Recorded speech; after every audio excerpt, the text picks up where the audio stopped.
Hello बच्चों, good morning. मैं प्रशांत त्रिपाठी आज आपके सामने बहुत ही बेहतरीन टॉपिक लेकर के आया हूँ। बहुत ही अमेजिंग टॉपिक है। तो हम आइए जानते हैं। उस टॉपिक का नाम है थैंक यू और थैंक्स में क्या अंतर है। जनरली हम लोग थैंक यू भी बोलते हैं, थैंक्स भी बोलते हैं। मतलब पता नहीं, मतलब पता होता है कि धन्यवाद देना है, लेकिन ये नहीं पता होता है कि कब थैंक यू किसे बोलना है, किसको थैंक्स बोलना है। तो हम लोग दोनों शब्द बोल देते हैं। तो आइए जानते हैं। तो थैंक यू क्या होता है। थैंक यू एक फॉर्मल वर्ड है और थैंक्स हमारा कैसा इनफॉर्मल वर्ड है। फॉर्मल जो शब्द होते हैं कैसे होते हैं, अगर हमें किसी बड़े लोगों के लिए, अधिकारी के लिए या कोई अपरिचित व्यक्ति मेरा काम करता है, हमारा काम करता है, तो उसका हम क्या करें, धन्यवाद देते हैं। तो अंग्रेजी में क्या बोलेंगे, उसको थैंक यू बोलेंगे। ठीक है। लेकिन अगर कहीं पर इनफॉर्मल क्या होते हैं, अगर कोई दोस्त है, भाई है, बहन है, साथी है, अधीनस्थ है, समकक्ष है, इस प्रकार का व्यक्ति आता है, तो हम लोग क्या करते हैं, उसके साथ उस केस में हम लोग थैंक्स का प्रयोग करते हैं धन्यवाद देने के लिए। लेकिन अब दूसरी बात हमको पता होनी चाहिए।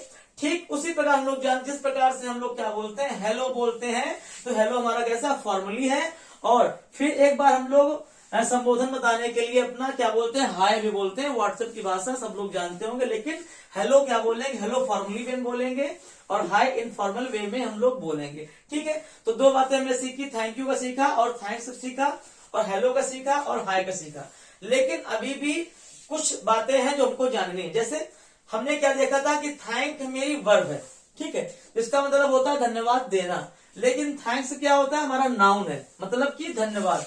तो आइए देखते हैं। जैसे हमने एग्जाम्पल लिखा है, आई थैंक यू। ठीक है। तो यहाँ पर देख रहे होंगे कि थैंक एज अ वर्ब कार्य कर रही है। फिर हमने लिखा आई गिव थैंक्स। ठीक है। तो यहाँ पर जो थैंक्स है वर्ब के बाद आया है, मतलब कि वर्ब के बाद नाउन आते हैं।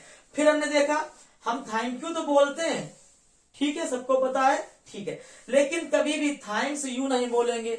अब ये बात क्यों ऐसी कर रहे हैं हम लोग जानते हैं कि थैंक हमने पढ़ रखा है कि वर्ब होती है, वर्ब के साथ प्रोनाउन तो आता है। देखो वर्ब के साथ प्रोनाउन तो आता है, लेकिन कभी भी जो हमारा थैंक्स है हमारा नाउन है, तो नाउन के साथ कभी भी आपने प्रोनाउन पढ़ा ही नहीं होगा कि नाउन के साथ में प्रोनाउन आएगा।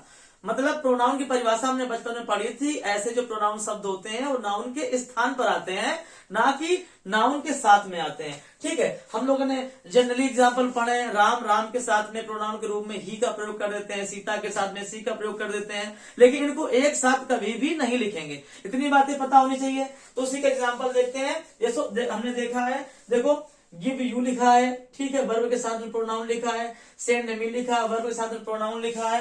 लेकिन कभी भी नाउन के साथ में प्रोनाउन का प्रयोग नहीं करेंगे, बल्कि उसके स्थान पर करेंगे। तो इसी प्रकार